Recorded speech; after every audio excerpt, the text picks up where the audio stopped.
Hello students.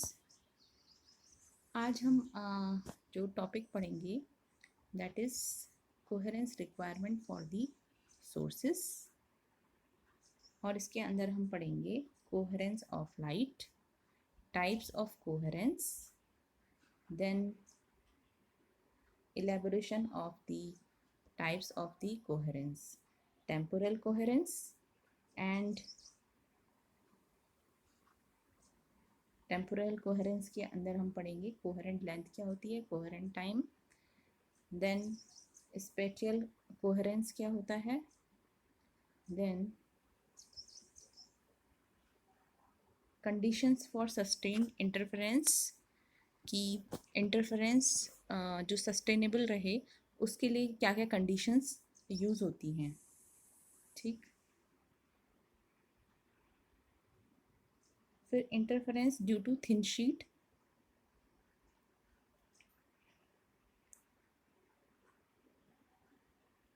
And last में एक numerical. Okay, सो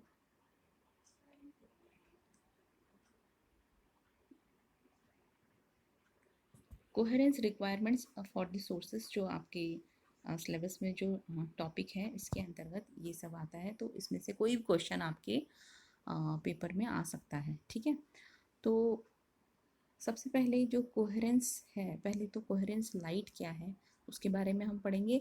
फिर कोहेरेंस जैसे कि आपके लाइट सोर्स, जो कोहेरेंट लाइट सोर्स है वो किस में यूज़ होती है, जैसे लेज़र में यूज़ होती है, तो वहाँ पर इसका बहुत अगर जो है उसकी जो प्रॉपर्टी है, लेज़र प्रॉपर्टी, लेज़र लाइट की जो प्रॉपर्टी है उसकी एक प्रॉपर्टी ये भी है कि लाइट सोर्स जो होना चाहिए वो कोहेरेंस नेचर का होना चाहिए। ओके, सो कोहेरेंस जो लाइट कोहेरेंस की जो प्रॉपर्टी है लाइट की वो क्या है, तो what is coherence of light? If two और more light waves if two or more light waves which have constant phase with respect to time are called coherent in nature। यानी कि दो और दो से ज़्यादा अगर लाइट वेव्स जो हैं वो क्या है, फेज उनका कांस्टेंट है। ठीक है, कांस्टेंट इन फेज हैं विद रिस्पेक्ट टू टाइम, तो वो क्या कहलाती हैं, कोहेरेंट इन नेचर। तो इसको हम कैसे समझ सकते हैं, सपोज ये थर्ड नंबर पे जो ये वेव्स इसमें दिख रही हैं आपको, ये अगर मैं ये जो एक्स एक्सिस है इस पे ले लूँ टाइम और वाई एक्सिस पे ले लूँ डिस्प्लेसमेंट, ठीक है, तो ये जो इस वेव में आप ये देखो इसमें तीन वेव्स दिखाई दे रही है, दो या दो से अधिक वेव्स। ठीक है, तो इसमें आप देख सकते हो कि ये जो प्रत्येक फेस है, ये फेस जो है वो फेस क्या है, मैं अगर इस वाली डिस्टेंस से और इस यानी कि दो ट्रो की जो डिस्टेंस है उनको, उसमें मैं ये देख रही हूँ कि ये जो वेव है, ये जो वेव है इसका ये पार्ट ये क्या है, फेस को शो कर रहा है, या ये वाला पार्ट ये भी एक फेस को शो कर रहा है, ये वाला पार्ट ये भी फेस को शो कर रहा है, ये पार्ट भी फेस को, ये पार्ट ये, तो ये डिफरेंट जो पार्ट्स हैं ये इस वेव के फेस को शो कर रहे हैं। ठीक है, यानी कि अगर मैं इस एक्स एक्सिस में टी के साथ आगे बढ़ूं, टाइम के साथ साथ मैं देख रही हूँ कि ये जो वेव है उसके फेज में चेंज आ रहा है, यहाँ से यहाँ फेस चेंज हुआ, यहाँ से यहाँ जाने पे फेस चेंज हुआ, यहाँ से यहाँ जाने पे फेस चेंज हुआ, यहाँ से यहाँ जाने पे फेस चेंज हुआ, फिर आगे ये फेस चेंज हुआ, यहाँ पर भी, यहाँ पर भी, फिर अगेन उसी तरीके से फिर से वो वेव ट्रेवल कर रही है। ठीक है, तो अगर मैं दो या दो से ज़्यादा वेव ले रही हूँ तो वहाँ पर मैं देख रही हूँ कि ये दो वेव्स ले ली हमने, ये वाली, ये और ये दो वेव्स, या इन तीनों वेव्स को ही देख लें, तो मैं अगर y के साथ, ये एक्स एक्सिस में t है और y एक्सिस में जो है ये डिस्प्लेसमेंट है y। ओके, सो इसमें मैं देखती हूँ कि जो डिस्प्लेसमेंट है या फिर टी के साथ जो फेज है इन तीनों वेव्स का वो एक जैसा है। मैं इस डिस्टेंस पे जाऊँ यहाँ पर, यहाँ इस टाइम इतने टाइम बाद ज़ीरो से लेकर के से T1 टाइम बाद अगर मैं देखूँ तो इन तीनों वेव्स का जो फेज़ है वो एक जैसा है। ठीक है, फिर इस टाइम इंटरवल के बाद देखें तो इन तीनों वेव्स का जो फेज़ है वो एक जैसा है। इस टाइम इंटरवल के बाद देखें तो इन तीनों वेव्स का जो फेज़ है वो एक जैसा है। ऐसे ही यहाँ, ऐसे ही यहाँ हम देखते हैं कि तीनों वेव्स जो हैं इनका फेज़ जो है वो टाइम के साथ क्या है, कांस्टेंट है। ठीक है, यानी कि टाइम बढ़ने के साथ ये तीनों वेव्स का जो फेज़ है वो एक जैसा है। यहाँ पर भी देखो तो इन तीनों वेव्स का फेस एक जैसा है, यहाँ पर देखें तो तीनों वेव्स का फेस एक जैसा है, यहाँ पर देखें तो तीनों वेव्स का फेस एक जैसा है। ठीक, सो ये क्या कहलाता है, दिस इज कॉल्ड, अगर इस तरीके का जो है अलाइनमेंट है क्रेस्ट, दो वेव्स की क्रेस्ट का इस तरीके का अलाइनमेंट है, या दो वेव्स जो हैं उनका फेस जो है वो चेंज नहीं हो रहा है विद रिस्पेक्ट टू टाइम, तो हम कहेंगे कि ये दो या दो से ज़्यादा जो वेव्स हैं, ठीक है, जैसे यहाँ पे हमने तीन वेव्स देखी, तो वो वेव्स क्या कहलाती हैं, कोहेरेंट इन नेचर। वो वेव्स क्या होंगी, कोहेरेंट इन नेचर। ठीक, दूसरा जो इसका पॉइंट है कोहेरेंस लाइट के लिए क्या होना चाहिए कि इसकी जो जो दिखता है आपको कोहेरेंस लाइट वेव में, वो क्या होता है कि crest of one wave is aligned with crest of second wave. Okay, तो एक वेव की जो क्रेस्ट है वो दूसरे वेव की क्रेस्ट के साथ अलाइंड है। ऐसे ही, या फिर हम कह सकते हैं कि trough of one wave is aligned with trough of second wave. तो या तो क्रेस्ट या ट्रो, दोनों ही क्या हैं, वो जो जितनी भी वेव्स हैं उनकी एक साथ अलाइंड है। जैसे कि इसमें देखें हम,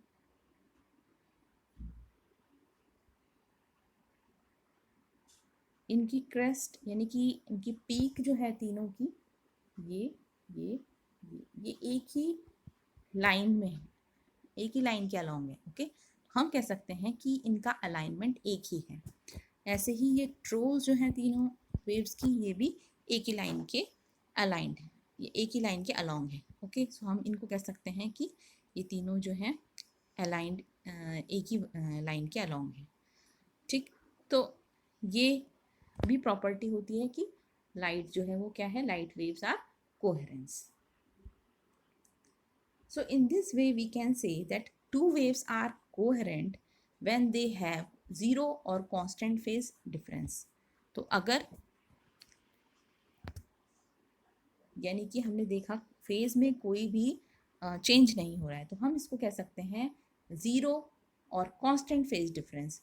यानी कि ज़ीरो फेज डिफरेंस हो सकता है या कांस्टेंट फेज डिफरेंस हो सकता है। ठीक है, एंड दिस सेम फ्रिक्वेंसी, और जो उनकी वेव्स की जो फ्रिक्वेंसी होनी चाहिए वो क्या होनी चाहिए, सेम होनी चाहिए। ठीक है, सो दो वेव्स जो होंगी, या दो से ज़्यादा भी हो सकती हैं, ज़रूरी नहीं कि दो ही वेव हैं, दो से अधिक वेव्स भी हो सकती हैं। वो कोहेरेंट कब कहलाएंगी, अगर उनके पास ज़ीरो और कांस्टेंट फेज डिफरेंस हो। ठीक है, और ज़ीरो या फिर कांस्टेंट फेज डिफरेंस, या इनकी फ्रीक्वेंसी क्या हो, सेम हो। तो कोहेरेंट लाइट में हमने देख लिया कि क्या क्या होना चाहिए, जिसका कि कांस्टेंट फेज हो विद रिस्पेक्ट टू टाइम, यानी कि टाइम के चेंज होने के साथ उनके फेज में कोई चेंज ना हो। So then these waves will called coherent in nature. ठीक है, और जितनी भी वेव्स हैं अगर उनका क्रेस्ट और ट्रो जो है, क्रेस्ट सबकी क्रेस्ट एक साथ अलाइन हो, या फिर ट्रो ट्रो एक साथ अलाइन हो, तो वो भी वेव्स जो होंगी वो क्या कहलाएंगी, कोहेरेंट वेव्स कहलाएंगी। ठीक है, और या फिर जो वेव्स हैं उनका ज़ीरो या कांस्टेंट फेज डिफरेंस हो, या सेम फ्रीक्वेंसी की हो, तो वो वेव्स भी क्या कहलाती हैं, कोहेरेंट वेव्स कहलाती हैं। जैसे कि इस फिगर में देख सकते हैं,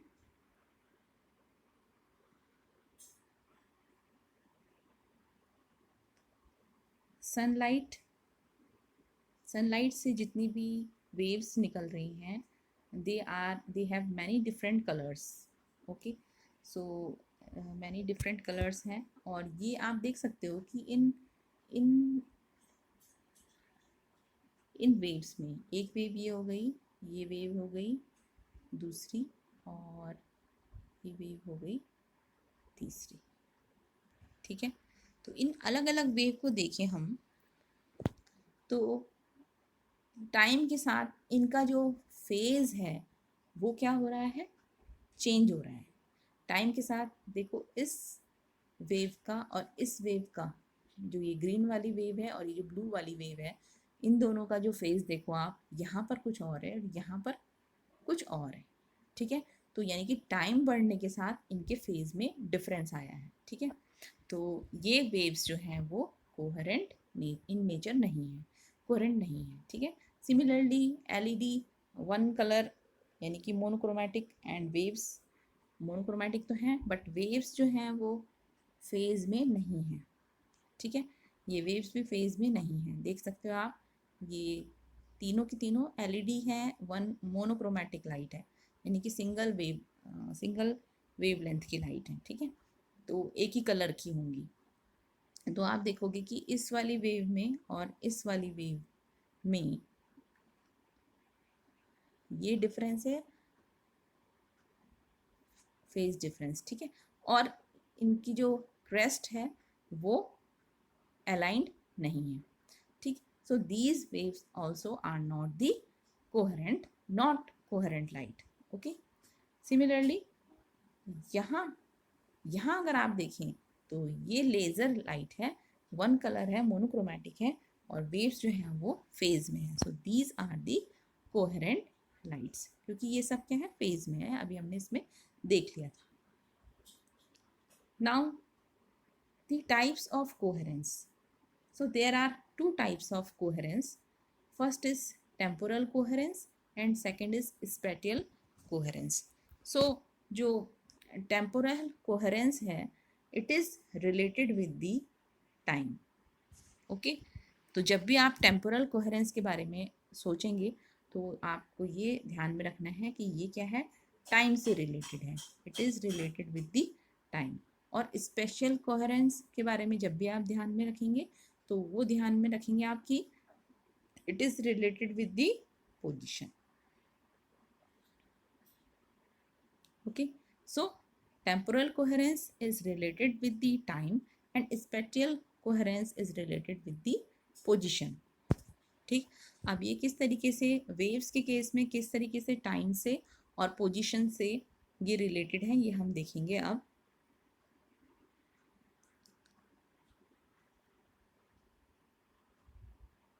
अगर हम टेम्पोरल कोहेरेंस के पहले हम टेम्पोरल कोहेरेंस के बारे में पढ़ते हैं. सो टेम्पोरल कोहेरेंस के बारे में हमें पढ़ने से पहले ये देखना पड़ेगा कि जब भी कोई एटम जो है वो एक्साइटेड स्टेट से ग्राउंड स्टेट में आता है तो वो एक एनर्जी रिलीज करता है वेव पैकेट के फॉर्म में. ओके, तो जब भी ये इसमें देख सकते हो आप, ये है हायर स्टेट और ये इसका लोअर स्टेट या ग्राउंड स्टेट है. ठीक है, तो ये इस एटम के लिए higher state, higher energy state है और ये लोअर एनर्जी स्टेट है. ओके, और जब इस एटम का जो इलेक्ट्रॉन है वो हायर स्टेट से लोअर स्टेट की तरफ ट्रांजिशन करता है, यानी कि एक्साइटेड स्टेट से ग्राउंड स्टेट की तरफ क्या करता है, आता है. ठीक है, तो ये एक एनर्जी रिलीज करता है और ये एनर्जी जो है वो फोटोन के रूप में रिलीज होती है. Okay, so energy particle emit होता है. ठीक है, या फिर इसको हम अगर एनर्जी लेवल डायग्राम से समझें तो ये हम समझ सकते हैं if E0 is the ground level and E1 is the excited level. तो एटम अगर यहाँ एक्साइटेड लेवल पे है बैठा हुआ तो ये इस ग्राउंड स्टेट में आने के लिए आएगा जब, तो क्या करेगा, एक एनर्जी रिलीज करेगा फोटोन के रूप में. Okay, so in case of ordinary light source, light emission takes place when an atom decays from its excited state to ground energy state. Ordinary light source के केस में light emission जो है, जो हम light source, क्योंकि temporal coherence के बारे में हम पढ़ रहे हैं, तो हम सबसे पहले ये देखेंगे कि कोई भी जो लाइट सोर्स है, जहाँ की सोर्स ऑफ लाइट जिसको कह रहे हैं हम, जहाँ से हमें लाइट मिल रही है, ठीक है, वो उसमें क्या होता है कि लाइट एमिशन कैसे होती है, लाइट जो इमिट हो रही है वो कैसे हो रही है, due to the decaying of atom. डी जब एटम डीके होता है एक्साइटेड स्टेट से ग्राउंड स्टेट में, ठीक है, तो क्या होगा, वो रिलीज करेगा एनर्जी फोटोन के रूप में, और हमें क्या मिलेगा, जो इमिशन ऑफ लाइट, वो फोटोन, फोटोन जो है वो क्या है, लाइट वेव है। तो हमें इस तरीके से हमें जो इमिशन ऑफ लाइट जो है वो हमें मिलता है, लाइट हमें इस तरीके से दिखती है, ओके। और जो एटम एक्साइटेड स्टेट से जो ग्राउंड स्टेट में आता है, वो जो प्रोसेस है वो कितने सेकंड के लिए है, अबाउट 10⁻⁻8 सेकंड के लिए only, okay. So excited the time period for the process of transition from upper state to lower state is about 10⁻⁻8 seconds. तो 10⁻⁻8 seconds के लिए ये प्रोसेस होता है। So excited atom emits light wave for only 10⁻⁻8 second. Okay.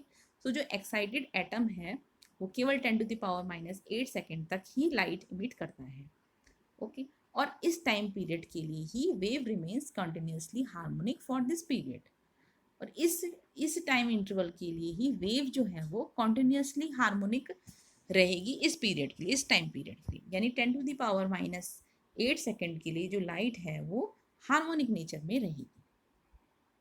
और जैसे ही ये time period खत्म हो जाता है, यानी कि after this time period wave changes it's phase abruptly, यानी कि अगर सपोज वेव इस तरीके से ट्रैवल कर रही है, ठीक, और ये जो टाइम है दैट इज 10⁻⁻8 सेकेंड, ये केवल इतने सेकेंड के लिए ही क्या कर रही है, ये जो लाइट वेव है वो इतने सेकेंड के लिए ये हार्मोनिक है।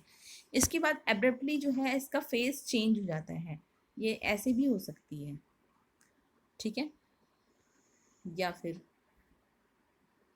ऐसे भी हो सकती है, ठीक, ये हार्मोनिक नेचर में थी, इसके बाद ये ऐसे फेज चेंज कर सकती है, ठीक है, ओके। लेकिन but in a light source there are innumerous number of atoms which participate in the emission of light. लेकिन किसी भी लाइट सोर्स में केवल एक ही एटम नहीं है, वहाँ इनन्यूमरस नंबर ऑफ एटम्स हैं, कई नंबर ऑफ एटम्स हैं जो कि उस इमिशन ऑफ लाइट में पार्टिसिपेट कर रहे हैं, जिसकी वजह से कि हमें लाइट का जो सोर्स है जिससे लाइट मिलती है हमें किसकी वजह से मिलती है, due to the innumerous number of atoms, okay. So एक ही एटम की वजह से हमें लाइट की इमिशन नहीं मिल रही है, हमें कई जो एटम्स हैं उनकी वजह से लाइट इमिशन मिल रहा है, ठीक है। लाइट इमिशन जो हो रहा है वो कई एटम्स की वजह से हो रहा है, okay.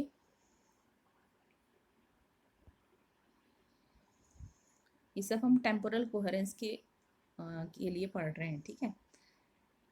So due to this कि हमें नहीं पता कि कौन सा इलेक्ट्रॉन जो है कब आ जाएगा, क्योंकि इसमें कई एटम्स है तो कई इलेक्ट्रॉन्स होंगे, ओके। सो सपोज एक इलेक्ट्रॉन इस तरीके से आया, ये जो फर्स्ट वाला जो है ये पोर्शन, ठीक है। इसके बाद इसने फेस चेंज किया और वो इस तरीके से गया, इसके बाद उसने फेस चेंज किया और वो ऐसा हो।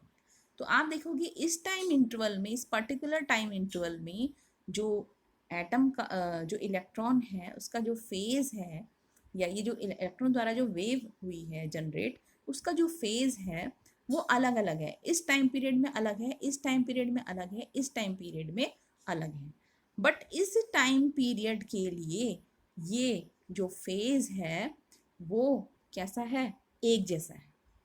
इस टाइम पीरियड के लिए ΔT1 टाइम के लिए ये जो फेज है ये क्या है, कांस्टेंट है, ठीक है। यहाँ पर फेज चेंज नहीं हो रहा है, इसके बाद फेज चेंज हो रहा है, ठीक है। इस टाइम इंटरवल के लिए ये फेज कांस्टेंट है, यहाँ पर भी इसने फेज चेंज नहीं किया डेल्टा टू टाइम इंटरवल के दौरान और delta T two time interval के दौरान, ठीक है। और ऐसे ही delta T three time interval के दौरान भी इसका फेज क्या रहा, ऐसा ही रहा, कांस्टेंट रहा, ठीक। तो हम कह सकते हैं कि लाइट वेव जो है वो एक पर्टिकुलर टाइम के लिए क्या है, कोहेरेंस इन नेचर है। ऐसे ही यहाँ पर्टिकुलर, इस पर्टिकुलर टाइम के लिए कोहेरेंट है, इस पर्टिकुलर टाइम के लिए कोहेरेंट है, ओके। सो इस फिनोमेना को हम कहते हैं टेम्पोरल कोहेरेंस, टेम्पोरल कोहेरेंस। यानी कि एक पर्टिकुलर टाइम इंटरवल के लिए कोई लाइट वेव जो है वो क्या है, कोहेरेंस है, कोहेरेंट है, ठीक है।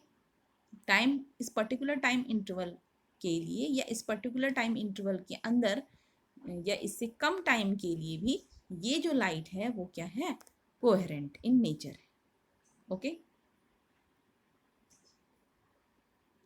सो we can say that if we are considering the delta t time for which the light wave is coherent,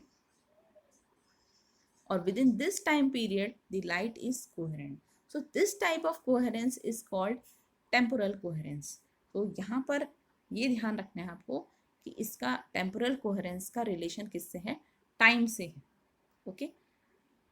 और जिस लेंथ के लिए ये लेंथ, ठीक है, जिस लेंथ के लिए ये वेव जो है वो क्या है, जिस लेंथ के लिए ये वेव क्या रहेगी, कोहेरेंट रहेगी, उस लेंथ को कहते हैं हम coherence length, coherence length, okay. और ये जो टाइम है डेल्टा टी वन इसके लिए, डेल्टा टी टू इसके लिए, डेल्टा टी थ्री इसके लिए, so this is called the coherence time, okay. So यहाँ से हमने ये देख लिया कि कोहेरेंस लेंथ क्या है और कोहेरेंस टाइम क्या है। टेम्पोरल कोहेरेंस हम पढ़ रहे हैं और उसमें हमने ये देख लिया कि what is coherence length. So coherence length is the propagation distance over which a coherent wave, इसको मैंने यहाँ लिखा है ब्रैकेट में, for example an electromagnetic wave, okay. So coherent length is the propagation distance over which a coherent wave maintains a specified degree of coherence. So this is the coherence length, okay. So for an electromagnetic wave the coherence time is the time over which a propagating wave may be considered coherent. और जो ये coherent time है वो क्या है कि इस coherent time के लिए एक इलेक्ट्रोमैग्नेटिक वेव, ईएम वेव हम कह सकते हैं, कि हम लाइट वेव की बात, हम ऑप्टिक्स पढ़ रहे हैं तो हम यहाँ पे लाइट वेव की बात कर रहे हैं, ठीक है। और हम वेव ऑप्टिक्स पढ़ रहे हैं तो हम यहाँ पर लाइट वेव ही ले रहे हैं। तो electromagnetic wave, for an electromagnetic wave the coherence time is the time over which a propagating wave may be considered coherent. यानी कि इस पर्टिकुलर टाइम के लिए ये जो कोहेरेंट टाइम हम इसको कह रहे हैं, इस टाइम के लिए कोई इलेक्ट्रोमैग्नेटिक वेव जो है जो कि प्रोपोगेट कर रही है वो कोहेरेंट हो सकती है, ओके। या हम उसको मान सकते हैं कि वो कोहेरेंट है, ठीक। तो इसका मतलब ये इस टाइम पीरियड में क्या होती है, कोहेरेंट होती है, ठीक है। सो कोहेरेंस लेंथ जो होगी, कोहेरेंस लेंथ हम कैसे निकाल सकते हैं, L is equal to C into delta T, okay. चाल बराबर दूरी बटे समय, वही लगाया हुआ है। तो L is equal to C into delta T, क्योंकि यहाँ पर इलेक्ट्रोमैग्नेटिक वेव है, लाइट वेव है, तो उसकी वेलोसिटी C हम ले लेंगे, okay.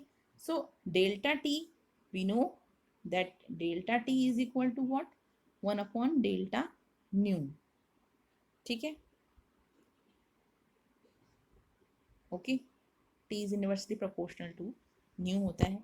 So L is equal to, L जो हो जाएगा वो क्या हो जाएगा, C इंटू डेल्टा टी की जगह पर रख लो आप 1 डेल्टा न्यू, ठीक है। तो C upon delta nu, this equation is equation first. Okay, now nu is equal to, आपको पता है एक रिलेशन होता है सी और लैम्डा में, nu is equal to C by lambda, frequency, nu is the frequency, ठीक है। सो न्यू हम लिख सकते हैं, nu is equal to C lambda inverse. So हम यहाँ से डेल्टा न्यू निकाल सकते हैं, अगर हम डिफ्रेंशिएट कर दें इसको लैम्डा के रिस्पेक्ट में, तो हम निकाल सकते हैं delta nu is equal to C into lambda power -1 का जब डिफ्रेंशिएशन होगा तो होगा माइनस लैम्डा -2, ठीक है, इंटू डेल्टा लैम्डा। तो delta nu upon delta lambda जो है वो लैम्डा, डेल्टा लैम्डा इधर ले आओ। So delta nu upon delta lambda is equal to C into minus lambda -2, that is minus C upon lambda square. So delta nu is equal to minus C upon lambda square into delta, ये delta इधर ले गए, delta lambda इसको इधर ले गए। So delta nu is equal to what, minus C upon lambda square into delta lambda. So this is equation 2, ठीक। Now using equation 2, तो सब्स्टिट्यूट कर लेते हैं वैल्यू डेल्टा न्यू की यहाँ से इस इक्वेशन में।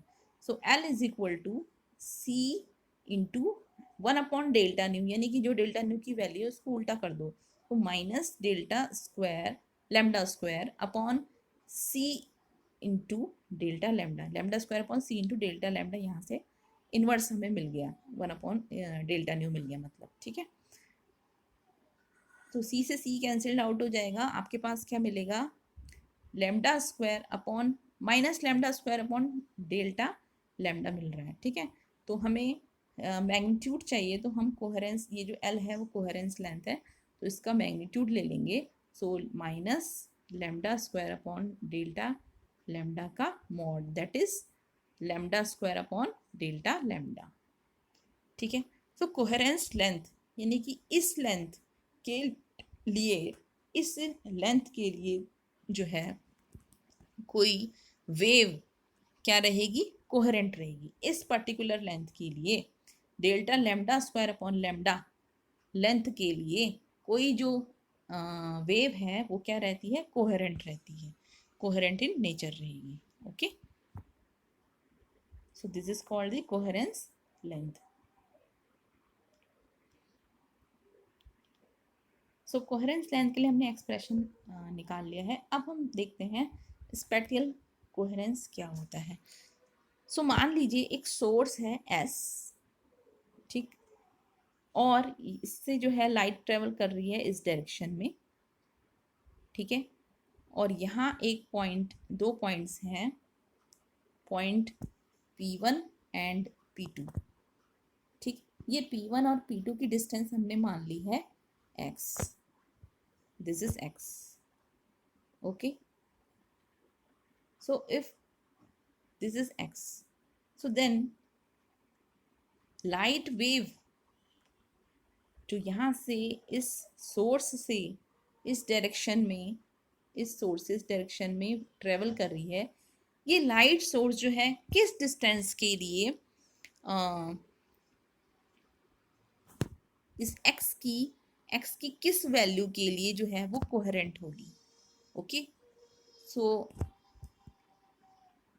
इस डिस्टेंस के लिए यानी कि x डिस्टेंस के लिए, यानी P1 P2 जो है वो कब कोहेरेंट होंगे, ये P1 P2 जो पॉइंट्स हैं ये कब कोहेरेंट सोर्स होंगे, ये कब कोहेरेंट सोर्स होंगे, अगर जो इनकी डिस्टेंस है दैट इज x जो हो, अगर क्या हो, लेस देन कैपिटल L हो तो, एंड ये जो L कैपिटल L है that is the coherence length.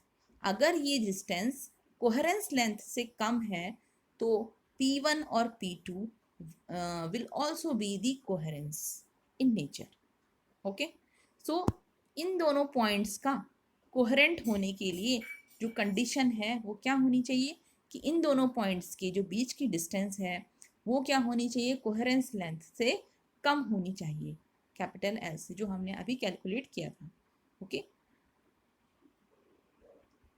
So P1 P2 will also be coherence if x is less than l, if x is greater than l, अगर ये distance जो है वो l से बड़ी हो गई, यानी कि x जो है वो अगर बड़ा हो गया कोहेरेंस लेंथ से, तो तब P1 P2 जो है this will not B coherence. तो तब ये P1 P2 जो पॉइंट है ये कोहेरेंस सोर्स नहीं हो सकते। ये कोहेरेंस सोर्स तभी हो सकते हैं अगर इनकी बीच की डिस्टेंस जो है वो कोहेरेंस लेंथ से क्या हो, कम हो।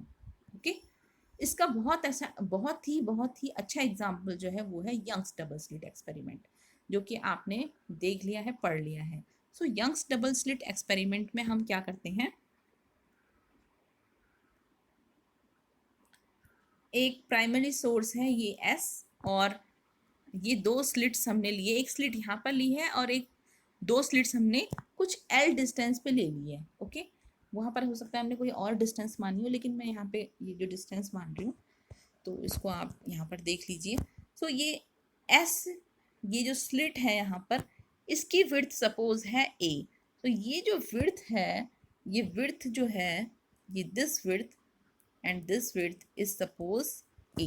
Okay, and this S1 and S2 are the two slits distant apart, distant at the distant at L distance. Okay, L distance पे ये जो है क्या है, सिचुएटेड है किससे, सोर्स से, ठीक है, या इस स्लिट से, एस स्लिट से। ओके, या यहाँ पर S आप कह सकते हैं कि एक सोर्स है, तो सोर्स से जो है ये L डिस्टेंस पे, स्मॉल L डिस्टेंस पे सिचुएटेड हैं ये दोनों स्लिट्स जो हैं, ठीक है। इनके बीच की डिस्टेंस जो है वो क्या है, 2D है। ये शायद हमने ये भी यंग्स डबल स्लिट एक्सपेरिमेंट जो किया था, पढ़ा था मतलब उसके बारे में, तो वहाँ पर भी हमने ये 2D ही डिस्टेंस मानी थी, ठीक है। सो if this distance is 2D, distance between the two slits S1 and S2, then क्या होगी, जो कंडीशन होगी, कंडीशन क्या होनी चाहिए, हमें इंटरफेरेंस पैटर्न कब मिलता है, साफ साफ जो इंटरफेरेंस पैटर्न है वो कब मिलता है, वो इंटरफेरेंस पैटर्न हमें तभी मिलता है जब ये जो डिस्टेंस है, ये जो 2D है, इसकी जिस मैक्सिमम डिस्टेंस पे हमें इंटरफेरेंस पैटर्न मिलता है। इंटरफेरेंस पैटर्न कैसे मिलता है हमें, अगर हम यहाँ पे से स्क्रीन लगा दें, ऑब्जर्व करें, तो हमें यहाँ पर एक इंटरफेरेंस पैटर्न मिलता है, ठीक है। सो इंटरफेरेंस पैटर्न हमें इसकी एक मैक्सिमम वैल्यू पे ही मिलता है। S1 S2 की जो डिस्टेंस है, यानी कि 2D, इस डिस्टेंस की, ये जो डिस्टेंस है, इसकी एक मैक्सिमम वैल्यू पे ही हमें क्या मिलता है, इंटरफेरेंस पैटर्न मिलता है, ठीक है। अगर उस मैक्सिमम वैल्यू से ये जो डिस्टेंस है वो अगर हम क्या कर दें, बढ़ा दें इस तरीके से, यहाँ S1 ऐसे, S2 सॉरी ऐसे डिस्टेंस बढ़ा दें, ये ठीक है, ये डिस्टेंस बढ़ गई है 2D। अब ये जो 2D है ये हमने बढ़ा दिया है, ठीक है। तो इस डिस्टेंस, ये जो मैक्सिमम डिस्टेंस हमने मान ली थी, मैक्सिमम डिस्टेंस जो थी उसके लिए हमें इंटरफेरेंस पैटर्न साफ मिला था। अगर हम इन स्लिट्स की डिस्टेंस और बढ़ा देंगे तो जो हमें इंटरफेरेंस पैटर्न जो मिल रहा है वो साफ साफ नहीं मिलेगा। ओके, सो उसके लिए क्या कंडीशन है कि lambda that is wavelength of the light, ठीक, lambda upon A is the width of this slit, ठीक है। So lambda upon A must be greater than 2D by small l, ठीक है। सो जो लैम्डा जो है वो क्या होना चाहिए, lambda upon A must be greater than 2D upon l। ये जो 2D है इसको हमने क्या कहा कि ये वो मैक्सिमम डिस्टेंस है जिसपे कि हमें क्या मिलता है, इंटरफेरेंस पैटर्न साफ साफ मिलता है, ठीक है।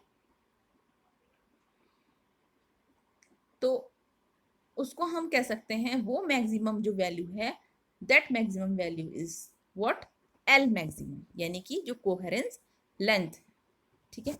तो कोहेरेंस लेंथ के बराबर की जो लेंथ होगी या जो डिस्टेंस होगी उसी डिस्टेंस पे हमें इंटरफेरेंस पैटर्न जो है वो साफ साफ मिल सकता है। यानी कि उस डिस्टेंस के लिए ही, यानी कि 2D की जो डिस्टेंस जो हमने 2D की जो या L मैक्सिमम जो डिस्टेंस है उसके लिए ही ये S1 और S2 जो है वो क्या कोहेरेंट सोर्स का काम करेंगे। ठीक है, क्योंकि अभी आगे आप पढ़ोगे कि इंटरफेरेंस पैटर्न के लिए जो है हमें क्या क्या रिक्वायरमेंट होती है, तो उसके लिए कोहेरेंट सोर्स होना जरूरी है। तो कोहेरेंट सोर्स कब होंगे S1 S2? अगर इनकी बीच की जो डिस्टेंस है वो एक मैक्सिमम डिस्टेंस होगी, that is equal to L maximum, coherence length के बराबर। ठीक है, सो इस फिनोमेना को हम कहते हैं spatial coherence, that is related to the position of the coherent sources. ठीक है, सो ये पोजीशन से रिलेशन है इसका। ठीक,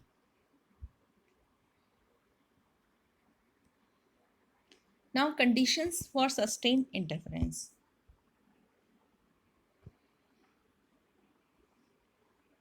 सो सस्टेनेबल इंटरफेरेंस के लिए, यानी कि पैटर्न हमें साफ सा मिलता रहे, जो इंटरफेरेंस पैटर्न है उसके लिए जो कंडीशंस हैं वो क्या होनी चाहिए।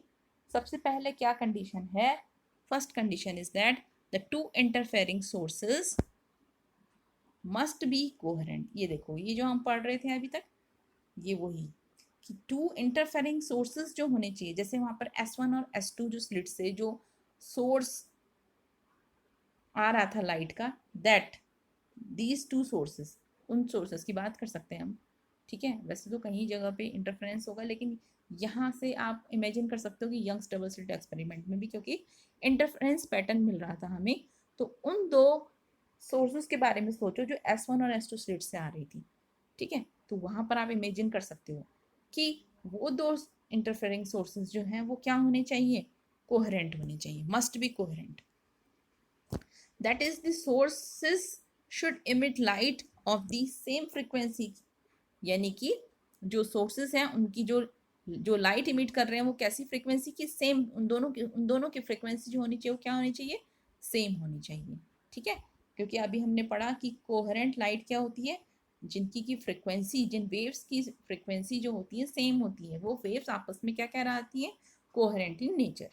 ठीक, so and their phase difference should remain constant, और उनका जो फेज डिफरेंस है वो भी टाइम के साथ बदलना नहीं चाहिए, यानी कि कांस्टेंट होना चाहिए। ठीक है, सो if this condition is not satisfied, अगर ये कंडीशन सेटिस्फाइड नहीं हुई, यानी कि जो सोर्सेस हैं वो कोहेरेंट नेचर के ना हुए, तो तब ये कंडीशन अगर सेटिस्फाई नहीं हुई तो तब क्या होगा?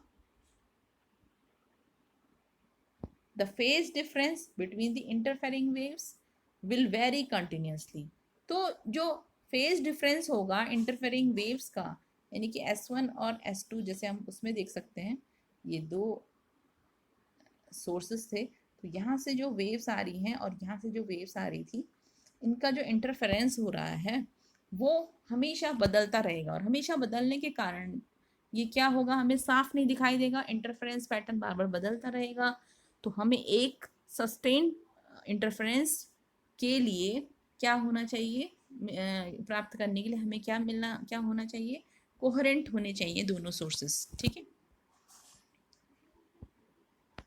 so as a result, the resultant intensity at any point will vary with time, being alternately maximum and minimum।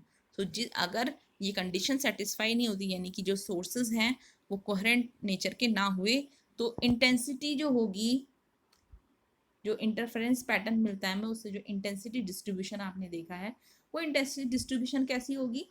Time के साथ साथ कभी मैक्सिमा होगी तो कभी मिनिमा होगी, जो मैक्सिमा होगी वो मिनिमा हो जाएगी, जो मिनिमा होगी वो मैक्सिमा हो जाएगी। तो इंटरफेरेंस पैटर्न जो है हमें सस्टेनेबल पैटर्न का नहीं मिलेगा। ओके, यानी कि वो बदलता रहेगा। ठीक, second point is the interfering waves should have equal amplitude. कि इंटरफेरिंग जो वेव्स हैं उनका जो एम्पलीट्यूड है वो भी इक्वल होना चाहिए, या फिर लगभग बराबर का होना चाहिए एम्पलीट्यूड। ओके, ये किसके बारे में हम कर रहे हैं? इंटरफेरेंस पैटर्न के लिए। ठीक है, इंटरफेरेंस पैटर्न के लिए, सस्टेन इंटरफेरेंस के लिए जो कंडीशंस हैं वो पढ़ रहे हैं हम। ठीक है, तो यहाँ पर कोहेरेंट जो लाइट वेव्स होती हैं उनकी प्रॉपर्टी तो तुमने पढ़ ली कि क्या होना चाहिए और वो कोहेरेंट कब होंगी, लेकिन यहाँ पर ये ध्यान रखना कि हम किसके लिए पढ़ रहे हैं कि इंटरफेरिंग जो वेव्स हैं उनकी नेचर कैसी होनी चाहिए, ठीक है, जो कि इंटरफेरेंस पैटर्न हमें देती हैं। So interfering waves should have equal amplitude, equal amplitude की होनी चाहिए या लगभग इक्वल एम्पलीट्यूड की होनी चाहिए, नियरली इक्वल एम्पलीट्यूड की होनी चाहिए। अगर ऐसा नहीं हुआ तो क्या होगा, minimum intensity will not be zero. So जो मिनिमा जो हमें मिलता है जिसको हम जीरो कैलकुलेट करते हैं, ठीक है, तो वो ज़ीरो नहीं होगा, तो there will be general illumination. तो वहाँ पर एक क्या होगा, जो डार्क डार्क फ्रिंजेस जो मिल रही थी हमें वो डार्क ना मिल करके थोड़ा सा इल्यूमिनेटेड मिलेगी, तो हमें एक सही सा इंटरफेरेंस पैटर्न नहीं मिल पाएगा, ठीक है, कि अगर जो है एम्पलीट्यूड जो है वो इक्वल एंड अपोजिट ना हुए, ठीक, यानी कि ये A1 है और ये A2, तो A1 is equal to A2 होना चाहिए, तभी क्या मिलेगा हमें, I is equal to zero. ये हमने कैलकुलेट भी किया था, आई मिनिमम, ठीक है,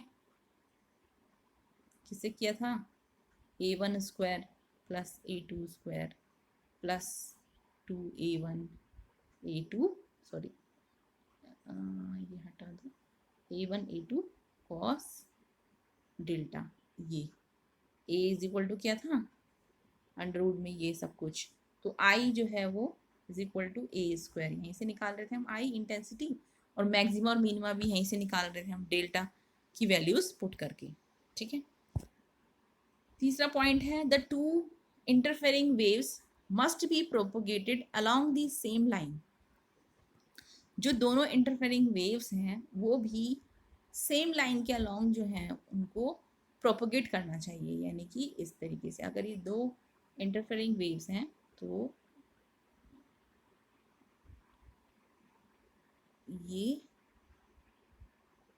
ऐसे प्रोपोगेट करनी चाहिए एक ही लाइन के along, okay, otherwise their vibrations will not be along a common line, तो उनकी अगर वाइब्रेशंस एक ही लाइन के अलोंग ना हुए तो तब भी इंटरफेरेंस पैटर्न हमें सही से नहीं मिलेगा। थर्ड है सेपरेशन बिटवीन, फोर्थ पॉइंट है the separation between the two sources,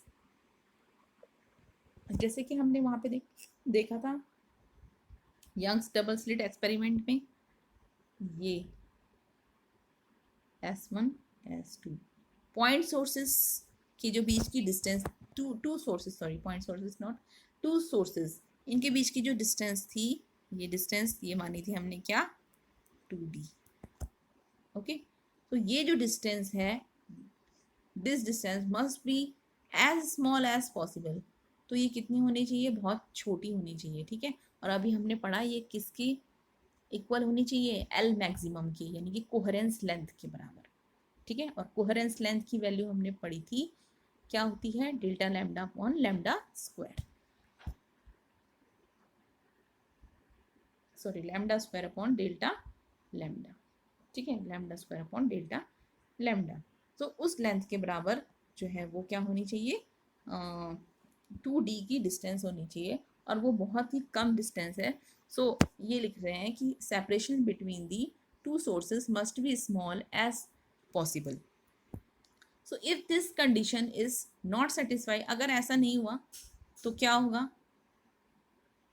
अगर ये जो डिस्टेंस है वो एक डिस्टेंस जो हमने बोली थी फिक्स डिस्टेंस, एक मैक्सिमम डिस्टेंस वो होनी चाहिए जिसके लिए कि हमें इंटरफेरेंस पैटर्न साफ साफ मिले, ठीक है, तो अगर हमारी वो जो डिस्टेंस है वो बढ़ गई यानी कि ज़्यादा हो गई तो तब क्या होगा, वो 2D डिस्टेंस ज़्यादा होगी, तो then the fringes of maximum and minimum intensity will lie so close together, तो जो मैक्सिमम और मिनिमम इंटेंसिटी की जो फ्रिंजेस हैं वो बहुत आपस में बहुत नज़दीक नज़दीक आएंगी, and then fringes will not be separately visible, तो अब वो अलग अलग विजिबल ढंग से हो ही नहीं पाएंगी, तो इंटरफेरेंस पैटर्न भी हमें ढंग से नहीं मिलेगा, यानी कि जो ऐसे डार्क और ब्राइट फ्रिंजेस जो आ रही थी, ये डार्क वाली समझ लो और ये ब्राइट, फिर ये डार्क, ठीक है, तो ये जो है इस तरीके से हमें बिल्कुल क्लियर ना हो करके ये बहुत क्लोज हो जाएंगी, बहुत क्लोज,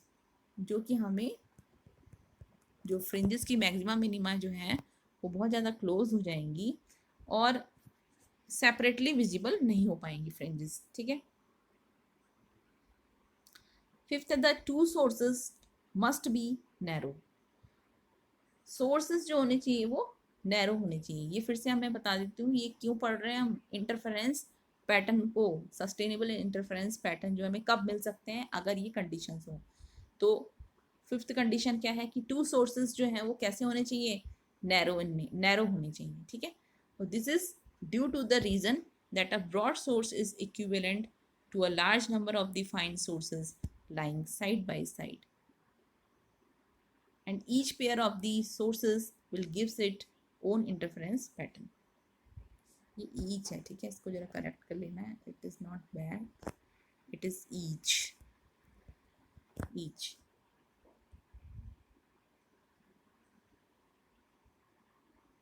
तो इसको हम नैरो क्यों होनी चाहिए, ये स्लिट क्यों लेते हैं हम, ये पतली सी स्लिट जो हम स्लिट ले रहे हैं, इस तरीके की पतली सी स्लिट लेते हैं, ठीक है। ये नैरो क्यों होनी चाहिए, क्योंकि जो ब्रॉड सोर्स होगा, यानी कि अगर हम चौड़ा सा कोई सोर्स ले लेंगे, सो ये किसके इक्विवेलेंट है, it is equivalent to a large number of fine sources, ठीक है।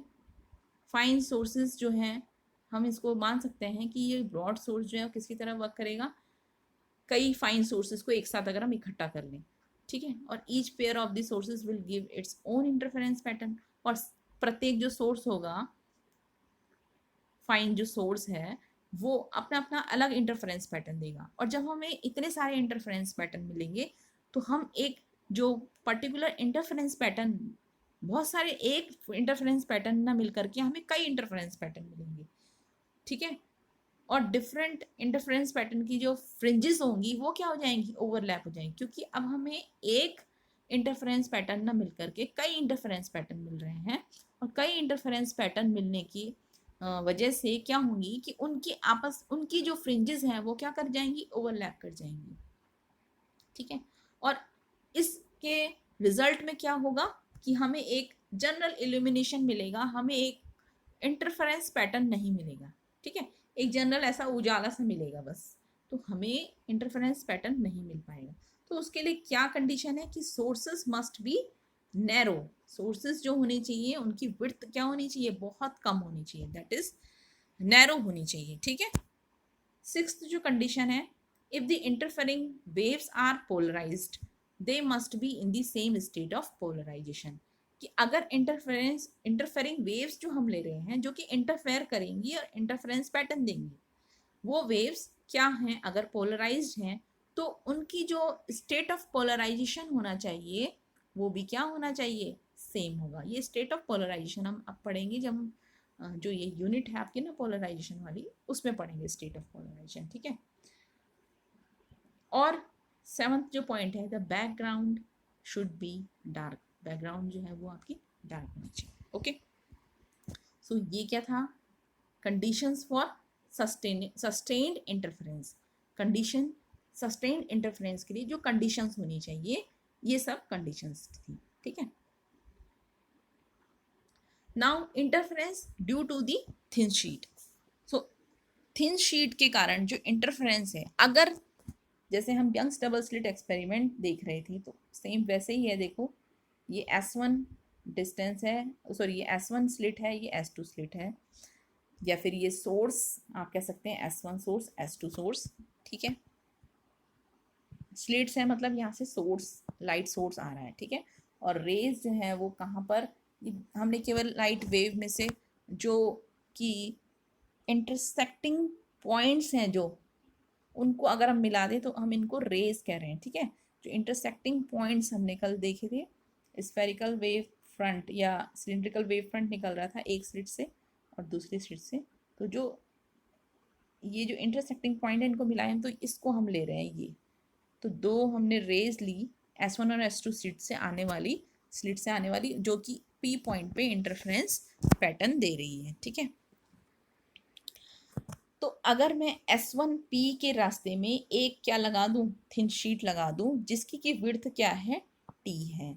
इस थिन शीट की, ये जो थिन शीट है इसकी विड्थ जो है, ये विड्थ कितनी है इसकी, कितनी मोटाई की है ये, टी मोटाई की। ओके, सो अगर कैपिटल टी जो है वो टाइम है लाइट को इस डिस्टेंस को कवर करने का, S1P डिस्टेंस को, अगर light S1P distance capital T time में ट्रेवल करती है तब क्या होगा, एक तो लाइट ट्रेवल करेगी ये एयर में और एक इस थिन शीट में भी क्या करेगी, ट्रेवल करेगी। ठीक है, तो हमें जो टाइम टेकन लेना है वो किस तरीके से लेना है, ये t is equal to time taken to travel the path in air plus time taken to travel the thickness t, यानी कि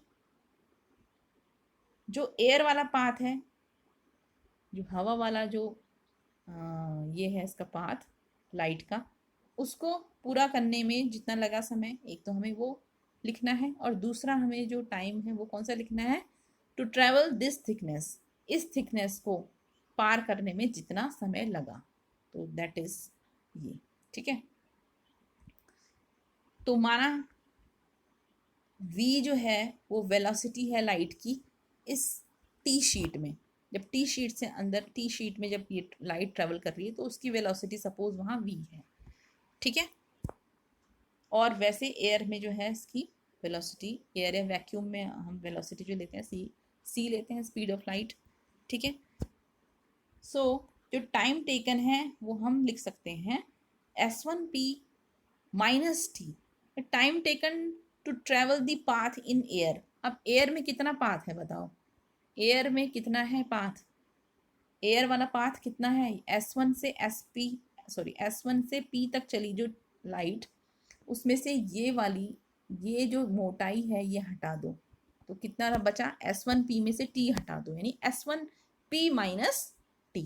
सो S1P minus T divide by C, चाल बराबर दूरी बटे समय, तो समय बराबर दूरी बटे चाल, वही लिखा हुआ है। ठीक है, ऐसे ही दूसरा किसको, शीट को ट्रेवल करने में जितना टाइम लगा, तो शीट को ट्रेवल करने में जितना टाइम लगा यानी कि दूरी कितनी है, जो शीट की मोटाई होगी बटे उसकी चाल कितनी है v, यहाँ लाइट की चाल कितनी है, वेलोसिटी कितनी है v है।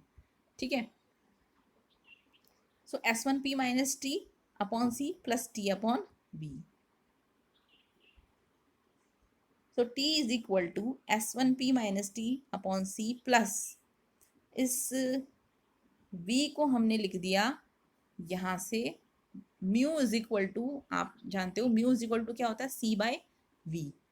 ठीक है, so mu is the refractive index of the medium.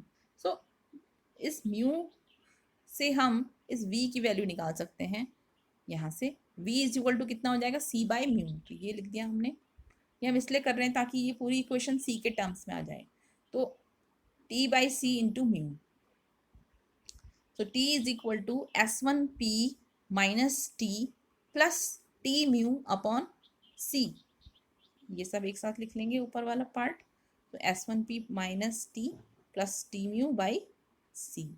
ठीक है, और ऑप्टिकल पाथ जो होगा फॉर रे S1P के लिए जो ऑप्टिकल पाथ है वो कितना है, S1P minus t plus this S1P minus T, S1 जो ऑप्टिकल पाथ है, फिर से वही एयर वाला पाथ कितना है, S1P में से T घटा दो, एक तो ये। ठीक है, और जो ये शीट वाला पाथ है वो कितना है, यानी कि जो डिस्टेंस ट्रेवल्ड है वो कितनी है, म्यू इंटू टी। ठीक, सो S1P प्लस यहाँ T कॉमन ले लिया, म्यू माइनस 1 इंटू टी, सो S1P plus mu minus 1 into T. ठीक है, ये लिखा हुआ है यहाँ पर भी, ये रिपीट हो गई लाइन, ये वाली line.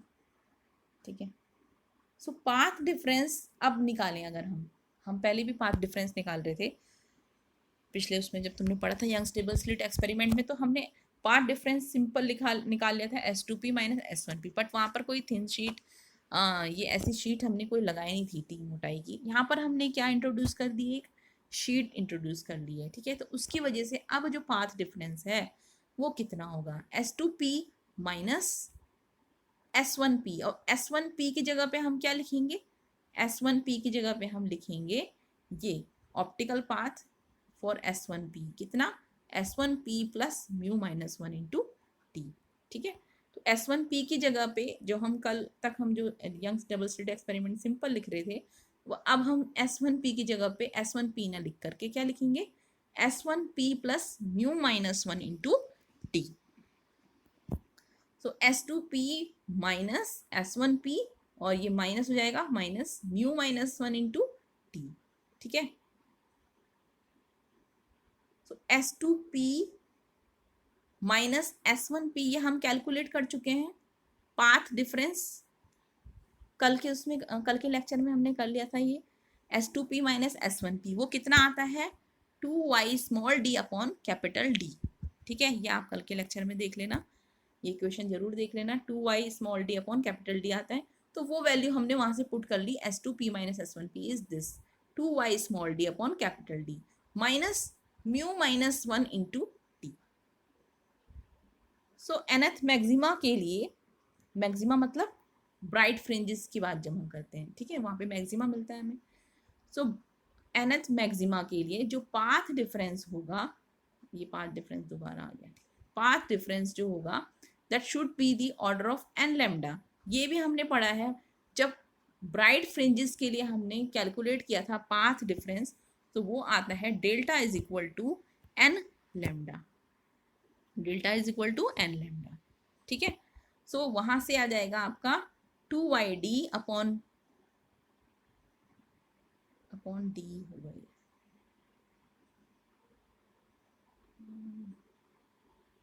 D minus mu minus 1 upon mu minus 1 into t is equal to n lambda, ठीक है। So this is d, okay. ये डी है, ये डेल्टा की तरह लग रहा है बट ये डी है, ठीक। और ये यहाँ पर भी डी है, कैपिटल डी। सो 2yd अपॉन कैपिटल डी को यहीं रहने दो, इस बाकी को इधर ले जा लो, n lambda plus mu minus 1 into T, ठीक। सो y इज इक्वल टू, यहाँ से y की वैल्यू निकाल ली हमने, कितना, इधर ले गए इसको, ये capital D into D upon D into two, तो ये d अपॉन 2d इधर आ गया राइट हैंड साइड में, n lambda plus mu minus 1 into T. So Y N, क्योंकि ये y जो है वो फंक्शन ऑफ n है, ठीक है, n का फंक्शन है, सो हम we can write this as Y N. तो Y N is equal to D upon, दिख रहा है, capital D upon 2 small D N lambda plus mu minus 1 into T, ठीक है। और अगर हम ये थिन शीट को क्या कर दें, एब्सेंट कर दें, यानी कि थिन शीट हटा दें, यानी कि t इज इक्वल टू क्या हो गया, 0, तो तब क्या आ जाएगा, y N is equal to n capital d lambda upon 2d। तो ये वही आ रहा है, ये डिस्प्लेसमेंट जो हमने किस में पढ़ा था, हमने जब यंग्स डबल स्लिट एक्सपेरिमेंट पढ़ रहे थे, तो वहाँ पर जो वाई एन की वैल्यू आती है वो कितनी आती है, N d lambda upon 2d, ठीक है। वही हमने यहाँ से भी प्रूफ कर दिया है कि t अगर 0 रख दें तो कितना आ जाएगा, y n equals to n d lambda upon 2d, okay. So net displacement in presence and absence of the sheet, अगर हम नेट डिस्प्लेसमेंट निकालें प्रेजेंस और एब्सेंस ऑफ द शीट की, तो क्या डिफरेंस आ जाएगा, y this equation minus this equation, इन इक्वेशन 1 माइनस इक्वेशन 2 कर दें। सो इक्वेशन 1 जो है आपकी वो क्या है, d upon 2d n lambda plus mu minus 1 into t minus n d lambda upon 2d। So x is equal to what, d by 2d n d lambda by 2d, ये देखो ये वाला और ये वाला टर्म तो क्या हो जाएगा, कैंसिल हो जाएगा, इसके अंदर मल्टीप्लाई होगी जब d बाई 2d की, तो ये आ जाएगा आपके पास। So this displacement is what, ये डिस्प्लेसमेंट मिला हमें अगर हम क्या कर दें, लाइट रे की पाथ में अगर हम एक थिन शीट को इंट्रोड्यूस कर लें, ठीक है, यानी कि जब लाइट वेव ट्रेवल कर रही है तो उसकी अगर हम रास्ते में क्या लगा दें, एक थिन शीट लगा दें, तो तब हमें जो नेट डिस्प्लेसमेंट मिलेगा वो क्या मिलेगा, फ्रिंज सिस्टम का जो अब जब हमने उसके आगे एक अवरोधक टाइप का लगा दिया कि थिन शीट लगा दी, तो उसकी वजह से हमें जो फ्रिंज पैटर्न, जो इंटरफेरेंस पैटर्न मिल रहा था, वो अब क्या होगा, कुछ शिफ्ट हो जाएगा, किसी डिस्टेंस से शिफ्ट हो जाएगा, और वो डिस्टेंस क्या है, वो डिस्टेंस इज दिस। ठीक है, सो on introducing or inserting a thin transparent sheet in the path of any interfering ray, the entire fringe system will shifted by the distance x। ठीक है, और अगर हमें x की वैल्यू, माना हमें ये पता है कि कोई जो फ्रिंज है, वो कोई जो इंटरफेरेंस फ्रिंज है वो x डिस्टेंस से शिफ्ट हुई है, माना हमें पता है कि वो कितने डिस्टेंस से शिफ्ट हुई है, तो हम उस जो थिन शीट है उसकी थिकनेस निकाल सकते हैं। ठीक है, t इज इक्वल टू, यहाँ से निकाल सकते हैं हम क्या, x इंटू ये टू, ये सब बाकी इधर ले जाओ लेफ्ट साइड में, तो 2d upon capital D into mu minus 1, mu minus 1। ठीक है, ये value 2dx upon capital D mu minus 1। तो x की वैल्यू अगर हमें पता है, बाकी सब पैरामीटर्स हमें पता होंगे, तो हम क्या निकाल लेंगे, thickness of the sheet.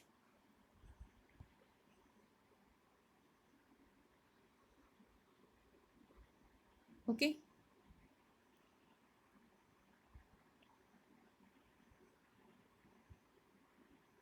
So this phenomena, यानी कि जो हमने इंसर्ट किया एक थिन फिल्म, उस फिनोमेना को आप डेली लाइफ में अगर देखो तो वो कौन सी फिनोमेना है, this phenomena also reasons the formation of interference pattern in thin film like oily layer और सोप फिल्म। ये आपने देखे होंगे, ये रास्ते में आपने देखा होगा, कई बार ऑयल गिर जाता है तो उसमें हमें इंटरफेरेंस पैटर्न मिलता है, ये वो ये। ठीक है, ऑयली लेयर जो है उसको भी एक थिन शीट की तरह मान सकते हो। ठीक है, या सोप फिल्म जो होती है, साबुन के बुलबुले, उसको भी हम मान सकते हैं क्या, एक थिन शीट। ठीक है, तो इससे जब लाइट रे पास होती है तो हमें इस तरीके का इंटरफेरेंस पैटर्न मिलता है, जिसमें कि फ्रिंजेस शिफ्ट हो जाती हैं, कितनी डिस्टेंस, एक्स डिस्टेंस, और वो एक्स डिस्टेंस किस तरीके से रिलेटेड है थिकनेस से, इस इक्वेशन से रिलेटेड है, इस इक्वेशन के थ्रू। ठीक है, तो ये इक्वेशन है कि इतना जो है वो शिफ्ट हुआ। नाउ एक न्यूमेरिकल है, on introducing a transparent slab mu the central fringe shifts to the point originally occupied by the fifth bright fringe, find the thickness of the slab.